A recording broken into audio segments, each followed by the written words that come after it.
नमस्कार मित्रांनो. आजच्या या व्हिडिओमध्ये आपण चर्चा करणार आहोत कुंभ राशीचं 2025चा जानेवारी महिन्याकरताचं संपूर्ण राशीफळ.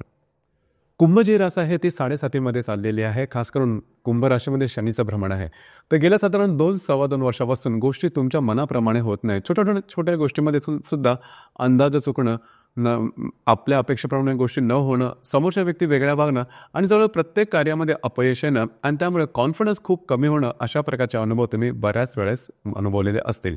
परंतु हा जो महिना आहे म्हणजे जानेवारी 2025चा जो महिना आहे तो बऱ्याच प्रमाणात वेगळा असणार आहे. कारण तुमच्या राशीचा जो राजयोगकारक ग्रह आहे शुक्र, जो की तुमच्याच राशीमध्ये भ्रमण करणार आहे. त्यामुळे शनी, गुरु किंवा मंगळ हे जरी ग्रह विरोधात असले तरीसुद्धा शुक्र तुम्हाला या सर्वातून तरुण नेणार आहे. आणि महत्त्वाचं म्हणजे बऱ्याचशा जी तुमची कामं असतील ती मार्गी असणार आहे आणि तुमच्या चेहऱ्यावरती आनंद नक्कीच दिसणार आहे. तर या महिन्यामध्ये कोणत्या जे तुमच्या आयुष्यातली जे क्षेत्र आहेत ती जास्त प्रभावी करण्यात होतील आणि कशा प्रकारे होतील या संदर्भातली चर्चा आपण या व्हिडिओमध्ये करणार आहोत. सुरुवात आपण तुमच्या स्वास्थ्यापासून करू. मानसिक आणि शारीरिक स्वास्थ्य नेमकं कशा प्रकारचं असेल. जसं की तुमच्या राशीचा जो स्वामी आहे शनी, जो की तुमच्याच राशीमध्ये भ्रमण करतो आहे आणि तिथेच शुक्रसुद्धा भ्रमण करत आहे. या संपूर्ण महिना जो शुक्र आहे हा तुमच्याच राशीमध्ये भ्रमण करणार आहे. राशीच्या षष्ठात मंगळ वक्री झालेला आहे आणि दिनांक 22 तारखेनंतर तो पंचमामध्ये वक्री होऊन जाणार आहे. आणि राशीचा जो षष्ठेश आहे बुध, जो अष्टमेश जो बुध आहे, जो की तुमच्या दशमात, लाभात आणि व्ययात भ्रमण करणार आहे.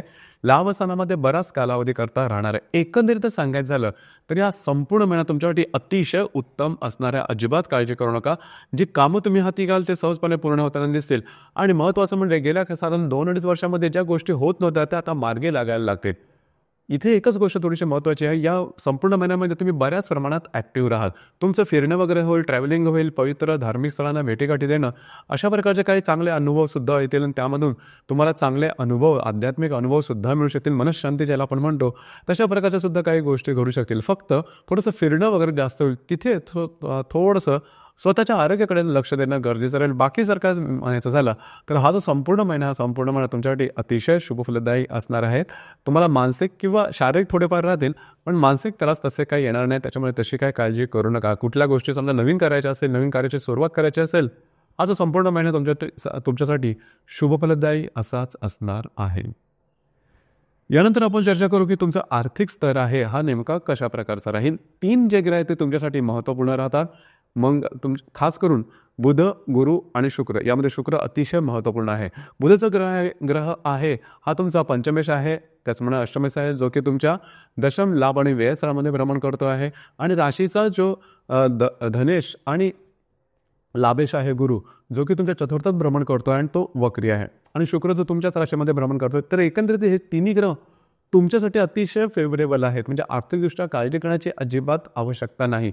म्हणजेच जे काही तुम्ही काम केलेलं असेल किंवा जे काही तुमचे पैसे अडकलेले असेल ते या महिन्यात संपूर्णपणे येतील. आणि जी काही तुमची इन्व्हेस्टमेंट असेल ती सुद्धा खूप चांगल्या प्रकारची राहील. आणि त्याचप्रमाणे नवीन आर्थिक स्रोत तुमच्यासाठी उघडले जाणार आहे, जे की खूप चांगली गोष्ट आहे. त्यामुळे साहजिकच तुमचा मूड आणि कॉन्फिडन्स या महिन्यामध्ये बराचसा चांगला दिसून येईल. भाग्याची उत्तम साथ तुम्हाला ह्या महिन्यामध्ये चांगल्या प्रकारे लाभणार आहे.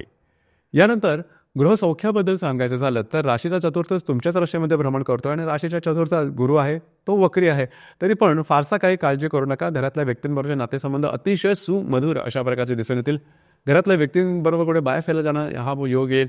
वास्तूच्या संदर्भातल्या काही महत्त्वपूर्ण गोष्टी करायच्या असतील, म्हणजे नवीन वस्तू घेणं, असलेले विकणं किंवा वास्तूमध्ये काय उपाय करणं, घरामध्ये काही नवीन वस्तू घेऊन येणं, अशा प्रकारच्या काही गोष्टी तुम्हाला या महिन्यामध्ये निश्चितपणे दिसून येतील. मुळामध्ये तुमचं मानसिक सौख्य किंवा शांतता ही बऱ्याच प्रमाणात स्थिर राहील, जी की अतिशय महत्त्वपूर्ण गोष्ट आहे. यानंतर लव्ह लाईफबद्दल सांगायचं झालं तर लव्ह लाईफबद्दल काळजी करू नका. जर तुम्ही कोणाच्या रिलेशनशिपमध्ये असाल, दोघांमध्ये नातेसंबंध अतिशय उत्तम असणार आहेत, काळजी करू नका.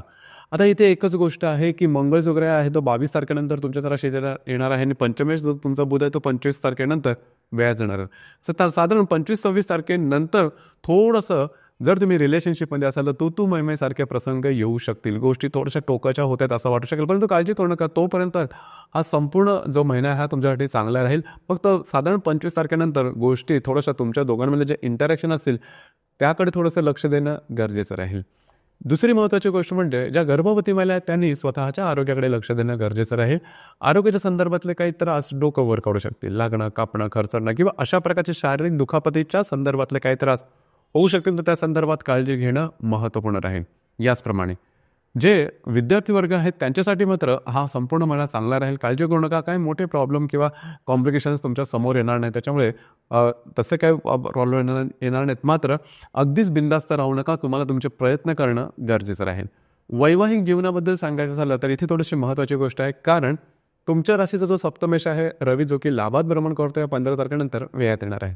ते 17-18 तारखेनंतरच्या कालावधीमध्ये जर विवाहित असाल तर वैवाहिक जोडीदाराच्या आरोग्याकडे थोडंसं लक्ष देणं गरजेचं राहील. त्यांच्या आरोग्याच्या संदर्भातले काही त्रास डोकं वर काढू शकतील. याचप्रमाणे तुमच्या आणि त्यांच्यामध्ये थोडंसं डिफरन्स ऑफ ओपिनियन, मतभेद, मतवैचित्र अशा प्रकारचे काही अनुभव येतील, तर त्या संदर्भात काळजी घेणं महत्त्वपूर्ण आहे. याचप्रमाणे कार्यक्षेत्राच्या संदर्भात थोडी काळजी घेणं गरजेचं राहील. ज्या ठिकाणी तुम्ही काम करता, नोकरी करता किंवा व्यवसाय करता, त्या ठिकाणचे तुमचे सहकर्मी किंवा वरिष्ठ यांच्याबरोबर वादविवादाचे प्रसंग निर्माण होऊ शकतील. त्या ठिकाणी लक्ष देणं गरजेचं राहील, कारण ही गोष्ट अतिशय महत्त्वपूर्ण राहील. आणि कुठल्याही परिस्थितीमध्ये तुमचं जे काय कार्यक्षेत्र असेल ते बदलण्याचा अजिबात प्रयत्न करू नका. गोष्टी टोकाच्या होतील. लक्षात घ्या, जो तुमचा बॅड पॅच आहे, जो तुमचा वाईट कालावधी आहे, तो लवकरच संपणार आहे. त्याच्यामुळे म्हणतात की हत्ती गेल्याने शेपूट आलेल तसाच प्रकार आहे. परंतु या दरम्यान असे काही निर्णय घेऊ नका की जेणेकरून तुमच्या आयुष्याची दिशा बदलेल. काळजी घ्या. याचप्रमाणे या महिन्यामध्ये दिनांक 23 तारखेला मंगळ आणि बुधाचा प्रतियोग होणार आहे. मंगळ जो की तुमच्या पंचमात भ्रमण करेल वक्री, आणि जो बुध तुमच्या लाभात भ्रमण करेल, दोघांचा प्रतियोग खास करून शेअर मार्केटच्या संदर्भातले भावनेच्या आरी जाऊन कुठल्याही प्रकारचे चुकीचे निर्णय घेऊ नका. जर तुम्ही तुमच्या रिलेशनशिपमध्ये असाल तर वादविवाद होण्याची शक्यता बऱ्याच प्रमाणात आहे. या दोन गोष्टींपासून सावध राहणं अतिशय आवश्यक राहील. 25 तारखेचा जो योग आहे तो अतिशय महत्त्वपूर्ण शुभफलदायी राहील. खास करून तुमच्याच राशीतला जो शुक्र आहे तो पंचमातल्या वक्री मंगळाबरोबर त्रिकोण योग करणार. अतिशय शुभफलदायी अशा प्रकारचा हा योग राहील. भाग्याची साथ उत्तम प्रकारे लावेल. खास म्हणजे कार्यक्षेत्र असेल त्या संदर्भातल्या काही चांगल्या घटना घडामोडी होतील. याचप्रमाणे तुम्हाला कार्यक्षेत्राच्या संदर्भात नवनवीन संधीसुद्धा मिळू शकतील, जे की पॉझिटिव्ह असतील निश्चित. याचप्रमाणे जर तुम्ही शेअर मार्केटमध्ये ट्रेड करत असाल तर अचानकपणे काही लाभ मिळू शकतील. जर तुम्ही रिलेशनशिपमध्ये असाल किंवा नवीन रिलेशनशिप बनवायची असेल तरीसुद्धा त्या ठिकाणी बऱ्याचशा गोष्टी तुमच्या अपेक्षेप्रमाणे घडतील. याचप्रमाणे या महिन्यातली जी पौर्णिमा आहे ती 13 तारखेला आहे आणि जी अमावस्या आहे ती 29 तारखेला आहे. तर या महिन्याच्या साधारण 13 आणि 29 तारखेदरम्यान कुठल्याही प्रकारचे महत्त्वपूर्ण निर्णय घेऊ नका. कागदोपत्री व्यवहार, कमिटमेंट, प्रॉमिसेस किंवा विवादापासून लांब राहणं गरजेचं राहील. तर मित्रांनो, हे होतं कुंभ राशीचं जानेवारी 2025 करताचं संपूर्ण राशीफळ. धन्यवाद.